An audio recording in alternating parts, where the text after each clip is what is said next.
El canal del Congreso presenta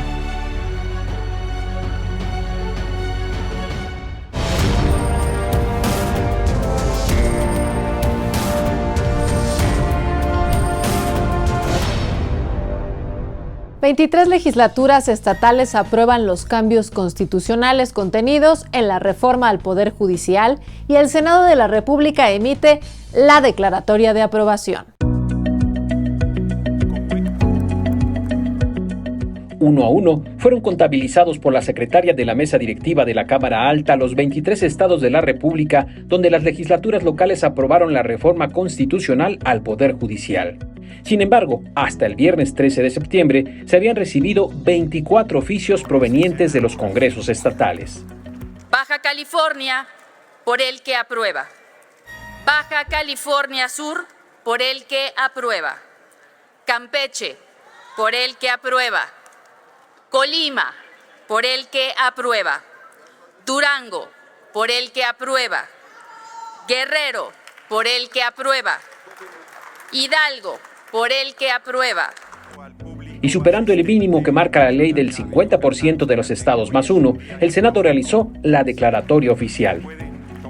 La Cámara de Senadores declara aprobado el decreto por el que se reforman, adicionan y derogan diversas disposiciones de la Constitución Política de los Estados Unidos Mexicanos en materia de reforma del Poder Judicial.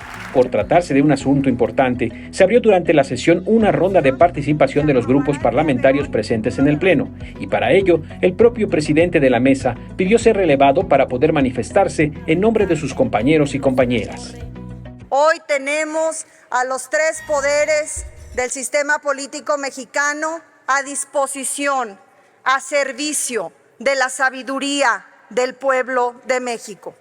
Esto representa un paso fundamental hacia la consolidación de una justicia verdaderamente democrática, autónoma y al servicio de la ciudadanía.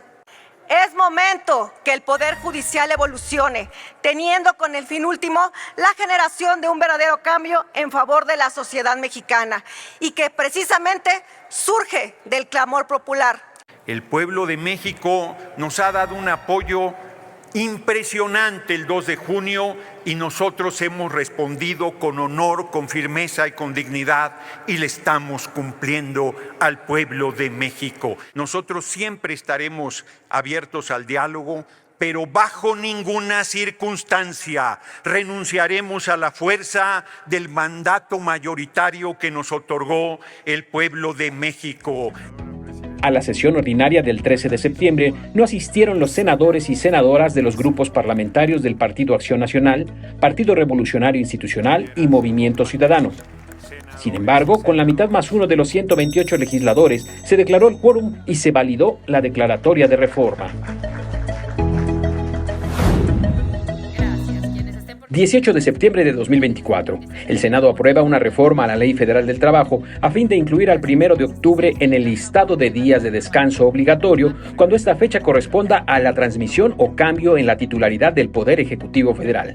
Actualmente, el artículo 74 de la Ley Federal del Trabajo establece en el listado de días de descanso obligatorio el 1 de diciembre de cada 6 años. Sin embargo, con la reforma al artículo 83 constitucional de 2014, se redujo el periodo de transición entre las elecciones presidenciales y la toma de protesta del titular del Ejecutivo Federal, que pasó del 1 de diciembre al 1 de octubre.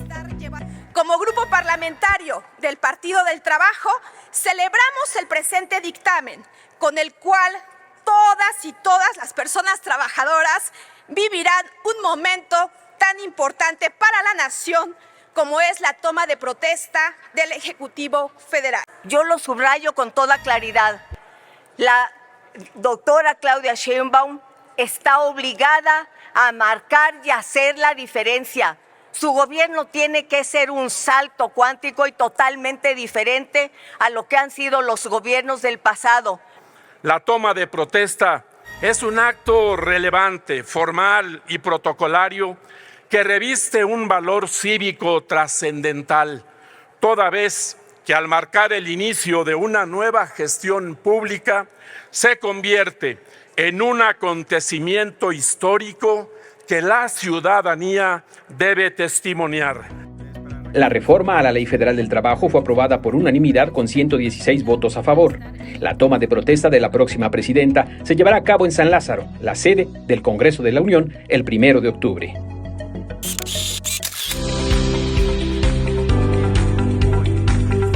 Se conoce como proceso legislativo al conjunto de actos normativos necesarios y obligatorios que se deben cumplir para formar, reformar o abrogar leyes. Este proceso corresponde tanto a la Cámara de Diputados como a la Cámara de Senadores en su conjunto, entendidas ambas como el Congreso de la Unión. Sin embargo, una iniciativa puede tener otros orígenes, por ejemplo, de los otros dos poderes de la Unión. El presidente de la República, el Poder Judicial también puede presentar iniciativas en materia de justicia, en materia de derechos humanos, que aquí en concreto son las que llegan propiamente al Senado de la República. También la sociedad civil puede presentar iniciativas. Al tratarse de un proceso que involucra a ambas cámaras, estas pueden ser identificadas como Cámara de Origen o Cámara Revisora. Por ejemplo, una reforma constitucional que empieza en el Senado, diríamos que el Senado es la Cámara de Origen. Una vez que el Senado aprueba la reforma, se enviaría a la Cámara de Diputados y en este caso, Cámara de Diputados sería la Cámara Revisora. Cuando una iniciativa llega a cualquiera de las cámaras, esta debe ser discutida en comisiones previo a ser discutida en el Pleno. En la comisión se va a estudiar y a discutir y a votar. Son estas tres etapas. Y se vota por una mayoría simple de los integrantes de la comisión, se vota y se procede a realizar un dictamen. En caso que el dictamen sea aprobatorio, se pasa al Pleno para su discusión. Una vez que el dictamen llega al Pleno, se somete a distintos tipos de votaciones. El Pleno puede decir, ¿saben qué? Estamos a favor de esta ley, pero este pequeño detalle que están agregando no nos gusta, entonces vamos a votar en lo general para aprobar esta ley, pero en lo particular vamos a pedir que se haga este cambio. Según la naturaleza de la ley que se busca aprobar, dependerá el de mayoría que se buscará en el Pleno. Para el caso de las iniciativas de reformas que no son constitucionales, es la mayoría simple, que es la mitad más uno. Para el caso de la mayoría calificada, que es para las reformas de naturaleza constitucional, es 2/3 partes de los presentes. Una vez que la iniciativa es aprobada por ambas cámaras, esta es publicada por el titular del Poder Ejecutivo o, en caso de ser necesario, por el presidente del Senado. La razón de ser de este proceso, que a lo mejor es tan complejo, pues es darle cabida y formalidad a un proceso meramente democrático y se entienda y se comprenda de que no fue solamente voluntad por una cámara, sino que se está dando cabida a toda la población con la Cámara Revisora, que es lo que hace la función del Congreso de la Unión. Hace 7 décadas, en 1954, llegó al Congreso la primera mujer legisladora, Aurora Jiménez. En esta 66ª legislatura hay en diputados 251 mujeres legisladoras y 249 hombres, mientras que en el Senado se alcanzó la proporción del 50% por cada género, y entre ellas una presencia muy destacada, la participación de las mujeres indígenas en el Congreso mexicano. Los desafíos para lograr la igualdad y el acceso a la participación de las mujeres indígenas en la toma de decisiones públicas en México siguen presentes. Desde el ámbito local hasta el nacional, existen mujeres de distintos pueblos indígenas que han marcado historia al luchar por su participación activa en la vida política del país, y en esta legislatura no son la excepción. Porque hace muchos años no había cuotas indígenas en nuestro país, y hoy vemos una Cámara de Diputados, una Cámara de Senadores con mujeres indígenas representadas, representando más del 10% de la población, 12 millones de personas indígenas, y hoy, gracias a la lucha que se ha dado, están representadas en ambas cámaras. Sabemos un poquito leer y escribir. No vivimos en el olvido. Muchos años se olvidaron algunos, pero nosotros siempre estábamos. Un día no representa que cambie nuestra realidad, pero cuando hay voluntad política, no nos ven en las montañas, ni nos usan como relleno para solo un objeto. Nosotras también llegamos a la tribuna. Si pensamos que el primer congreso fue en 1813 y la primera mujer indígena que llega al Congreso llega en 1983, hay 170 años de retraso, es algo terrible, ¿no? Esta primera mujer es Cirila Sánchez, es un caso emblemático. Ella llegó un día a Los Pinos siendo senadora y no la dejaron entrar. El guardia no la dejó entrar porque no le creía que era primero legisladora y porque la vio indígena y la vio mujer. Es una doble discriminación, primero ser mujer y luego ser mujer indígena. Entonces es el sótano de los grupos sociales de nuestra sociedad. El acceso a la educación, libertad, respeto a los derechos humanos, salud, vivienda, así como erradicar la violencia política, entre otros, son apenas algunos de los retos que enfrentan las mujeres indígenas. Y la manera de hacerlo más directamente es que las legisladoras sean mujeres indígenas y puedan levantar la voz, qué les falta, qué quieren, qué les gusta, qué no les gusta, qué debe de cambiar, qué debe de permanecer. Su voz es la que se debe de escuchar. Nosotras también llegamos a la tribuna. Las lenguas, como las lenguas maternas y la gente indígena, no puede estar estático.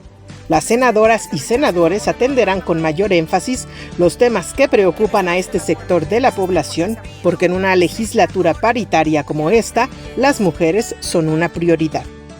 Aprovecho para reconocer que es nuevamente una legislatura paritaria. Somos 64 mujeres y en la Cámara de Diputados hay paridad con una mujer más, 50 más 1. En la Cámara de Diputados. Entonces, pues creo que es tiempo de mujeres y es tiempo de conmemorar a todas las mujeres indígenas de México. Una de las primeras minutas recibidas por el Senado contiene un proyecto de decreto para reformar la Ley General de Movilidad y Seguridad Vial, a fin de prohibir que circulen motocicletas con pasajeros menores de 12 años. Vamos a ver de qué trata y en qué se justifica esta modificación.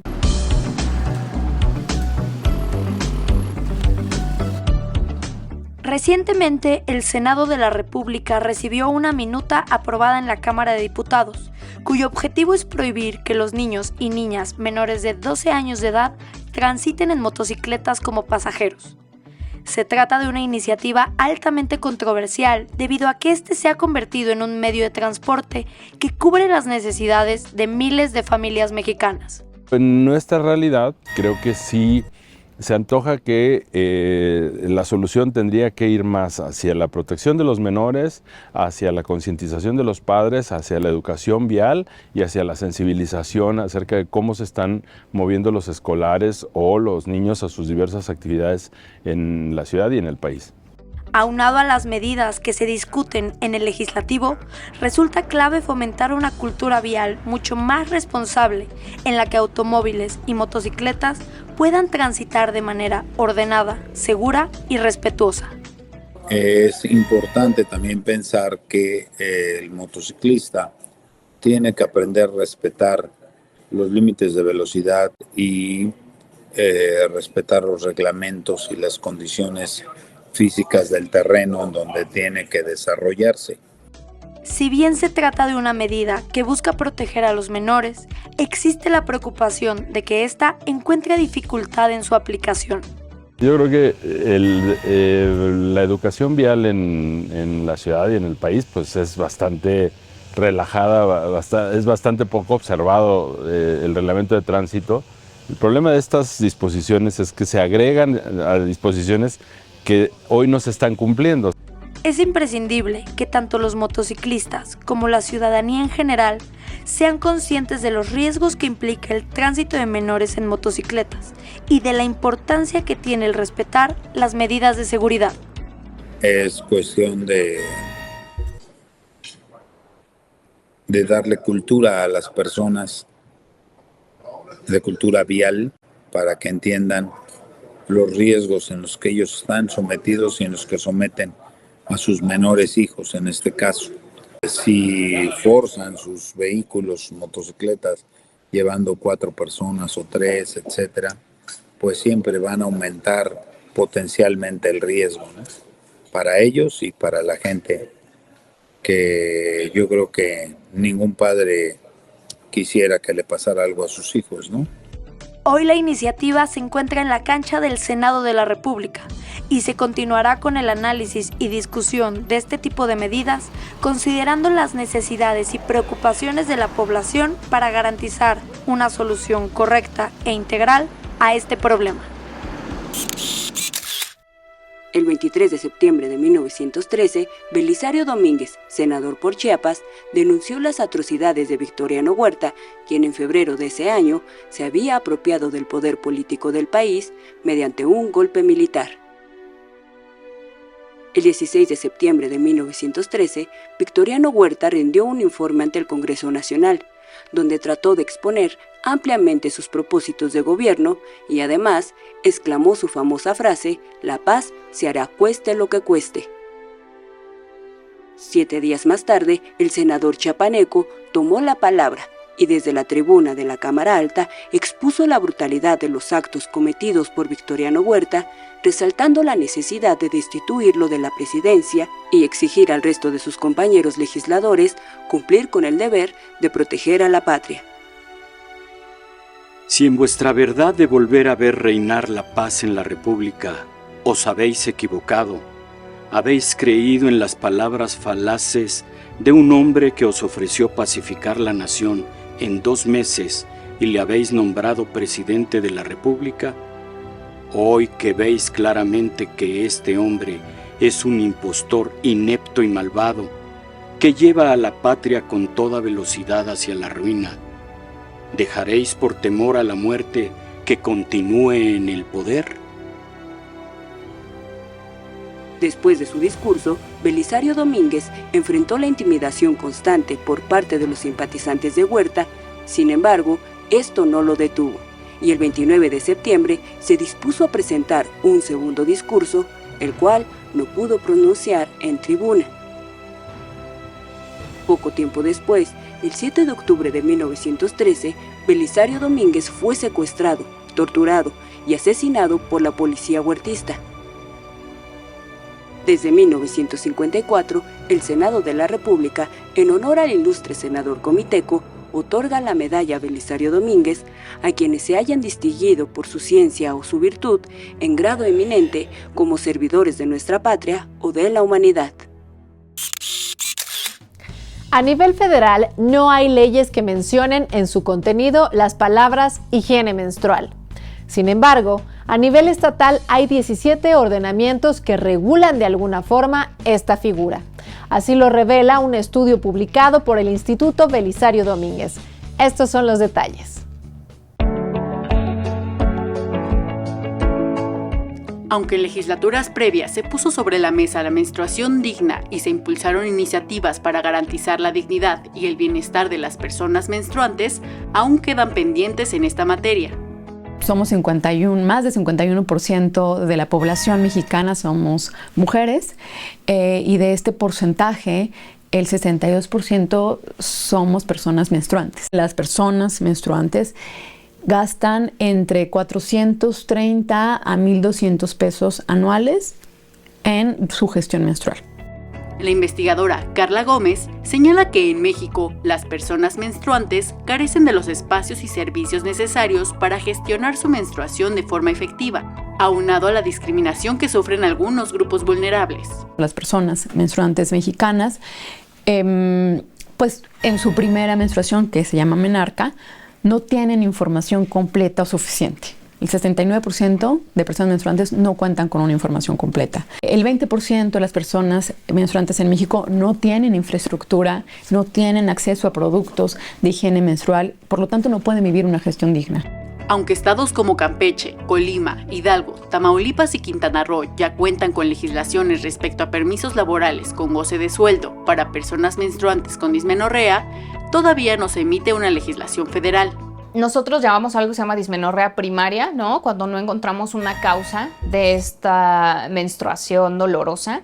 y la dismenorrea secundaria cuando sí encontramos algo estructural, orgánico, que esté causando estos dolores. Pero sí, definitivamente la menstruación no debería ser dolorosa y la dismenorrea es una patología que hay que tratar y hay que estudiar también para poder brindarle ese tratamiento adecuado. Ahora, el reto para la 66ª legislatura será continuar con la educación sobre la menstruación para quitar los tabús que aún persisten en el país, así como una legislación federal que proteja los derechos de las personas menstruantes. Hay más de 25 iniciativas que aún están pendientes, que vienen de la legislatura anterior, en que se solicita que se reformen diversas leyes. Por ejemplo, la Ley Federal del Trabajo, que aplica a los trabajadores y a las trabajadoras del sector privado para dar estos días de descanso, ¿no? 1 o 2 días o 3, dependiendo del diagnóstico que dé el médico. La industria textil mexicana juega un papel importante tanto en el mercado nacional como en el estadounidense. Su aportación económica a diversas entidades del país la ubican como una actividad productiva, dinámica y relevante. Sin embargo, este sector enfrenta severas amenazas como el ascenso del mercado ilegal de textiles, tema que sin duda deberá ser retomado por la Comisión de Economía de la Cámara Alta.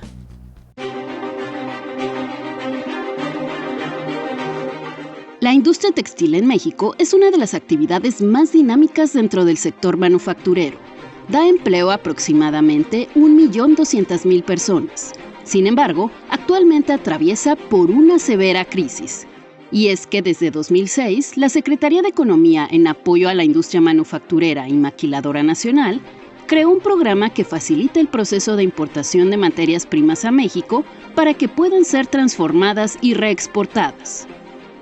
Al amparo de este programa, entran importaciones textiles temporales al país, la mayoría provenientes de Asia, que en realidad son productos terminados que no pagan impuesto al valor agregado ni aranceles y se están volviendo una avalancha de competencia desleal para la industria mexicana.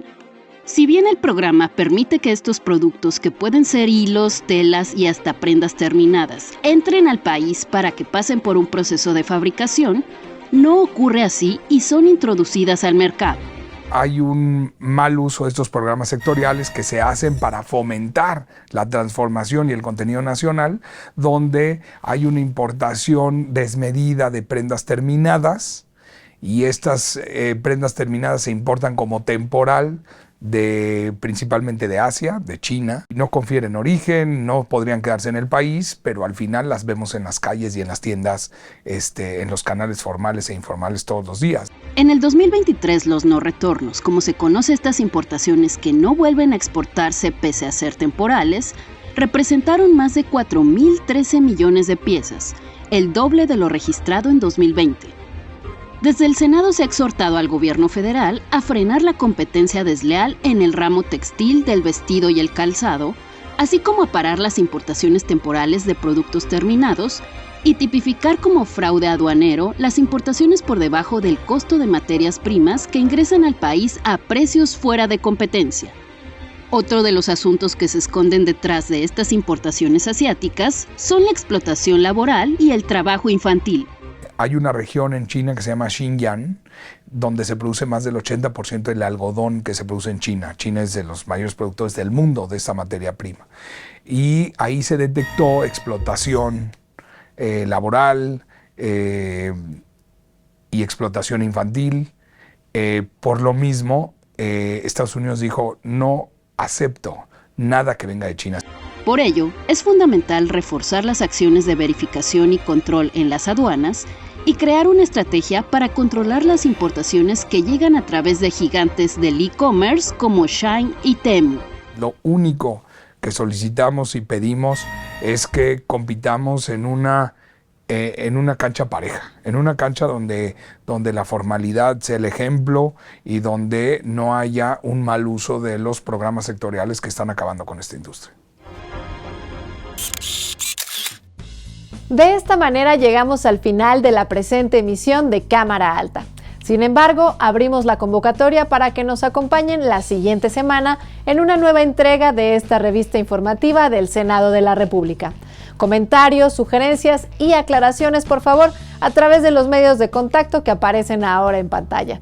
Soy Paulina Usigli y me despido deseando que la pasen muy bien. Hasta la próxima.